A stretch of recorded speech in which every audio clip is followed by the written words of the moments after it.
नमस्कार, बहुत स्वागत है आपका। हर व्यक्ति के कामयाबी का संबंध ग्रहों के साथ जुड़ा है, क्योंकि ग्रहों की चाल से ही हमें नाम, यश और अपयश मिलता है। यानी दोनों ही ग्रह की चाल ही है। आपने देखा होगा किसी दिन समय बहुत अच्छा गुजरता है, किसी दिन बहुत ज़्यादा परेशान हम हो जाते हैं। ये भी चंद्रमा की चाल पर डिपेंड करता है। लेकिन आज हम ज्योतिष की बात कर रहे हैं। अगर हम हमारे घर का जूता चप्पल को हम ढंग से नहीं रखते, सही तरीके से यूज़ नहीं करते, तो गरीबी का कारण ये भी बन सकता है। पर कैसे कैसे आप उसको दूर करेंगे? देखिए, जूते चप्पल से कुछ जुड़ी हुई बातें हैं खास। कुंडली में अगर शनि दोष है या फिर शनि की ढैया 7.5 चल रही है, तो शनिवार के दिन बिना किसी को बताए काले रंग का आप जूता चप्पल दान कर दें, या फिर पास के किसी मंदिर के प्रवेश द्वार पर आप पहन के जाइए और उतार कर चले आइए। पीछे मुड़कर मत देखिएगा, आप देखिएगा जीवन की मुश्किलें समाप्त हो जाती है। अब कई बार होता है कि आप मंदिर में पूजा करने गए हैं, बाहर से जूते चप्पल चोरी हो गए, तो आप घबराइए मत, क्योंकि भगवान की मेहरबानी है आप पे, आपके जीवन की परेशानी समाप्त हो जाती है अगर कोई जूता चप्पल आपका चुरा लेता है तो। लेकिन एक बात हमेशा याद रखें, फटा हुआ जूता ना पहने, सिलाई करके जूता चप्पल पैबंद लगाकर ना पहने, वरना आपके ग्रह बुरी चाल चलने लगेंगे। चाहे राजयोग ही क्यों नहीं चले, परेशानी जरूर आएगी।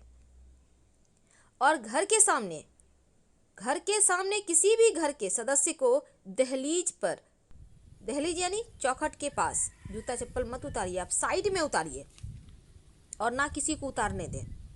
ठीक घर के सामने जूता चप्पल आपने देखा होगा, बहुत सारे लोग आए हैं उतार दिए, नहीं, साइड में उतारिए और बिल्कुल रास्ता को क्लीन रखिए। ज्योतिष कहता है कि भूल कर भी अगर आप जूता चप्पल उत्तर पूर्व में रख देते हैं तो आपके जीवन में मुश्किलें बढ़ जाती है। हाँ, आप जूता चप्पल को पश्चिम दिशा में रख सकते हैं। अब आपके घर में बहुत सारे लोग ये भी अच्छा करते हैं कि घर में प्रयोग करने वाला जूता चप्पल अलग होता है, बाहर वाला अलग होता है।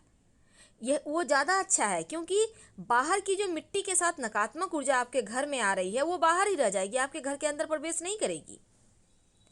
लेकिन अगर कोई व्यक्ति बाहर से जूता चप्पल पहनकर आता है और घर में प्रवेश कर जाता है, इसका मतलब राहु केतु भी अंदर आ चुका है। अब घर में मुश्किलें बढ़ेगी, आकस्मिक समस्याएं बढ़ेगी। तो पुराने जूता चप्पल भी बहुत दिन से पड़ा हुआ है, उसको तुरंत हटाइए, क्योंकि ये निगेटिविटी का खजाना होता है, यानी नकारात्मक ऊर्जा का बसेरा बन जाता है। तो इसलिए जिन जूता चप्पल को आप प्रयोग नहीं करते हैं, किसी को दान कर दें या घर से बाहर कहीं साइड में रख दें, कोई उठा के ले जाएगा। और जब भी जूता चप्पल आपके घर में है, सबके घर में होता है, लेकिन इधर उधर बिखेर के मत रखें, बल्कि उसको संभाल कर सरिया के रखें, जिससे कि घर में नहीं तो तनाव भी बढ़ता है। जितना ज़्यादा जूता चप्पल आपका बिखरा रहेगा, तनाव उतना ही ज़्यादा परेशान करेगा। करीने से सही तरीके से रखें, एक पर एक चढ़ा हुआ जूता चप्पल भी अच्छा नहीं होता। ज्योतिष तो ये भी कहता है कि ब्राउन कलर का जूता पहनकर आप दफ्तर मत जाइए। हाँ, आप डार्क ब्राउन पहन सकते हैं, पर एकदम से ब्राउन मत पहनिएगा, ये सही नहीं माना जाता है। तो आप अपने घर में जहाँ धन स्थान है, पूजा स्थान है, ऐसे जगह में जूते चप्पल पहन के मत घूमें, नहीं तो ये लक्ष्मी का अनादर होगा। अब जैसे कि आप पवित्र नदी सरोवर में जाते हैं, तो जूते चप्पल नदी में मत डालिए, आप ऊपर ही रखिए और फिर आप पैर प्रणाम करके अंदर जा सकते हैं, लेकिन नंगे पैर जाइए। तीसरी बात, जिस घर में धन सुख समृद्धि की कमी नहीं रहती, उस घर में आपने देखा होगा जूते चप्पल हमेशा संभाल कर करीने से रखा होता है। गंदे जूते चप्पल भी मत पहनिए, उसको चमका कर रखिए। जितना ज़्यादा आपका जूता चप्पल चमकेगा, उतना ही भाग्य चमकेगा। अपने जैसे कि अभी लोग किचन में जूता चप्पल पहनते हैं, पहनिए, पर वो जूता चप्पल एकदम से आप रबड़ वाला पहनिए, वो ज़्यादा अच्छा है। और कहीं और जैसे बाहर वगैरह आप मत जाइए उस चप्पल को पहनकर। तो फिलहाल आपसे विदा लेते हैं। जानकारी अच्छी लगे तो लाइक कर सब्सक्राइब करें। धन्यवाद।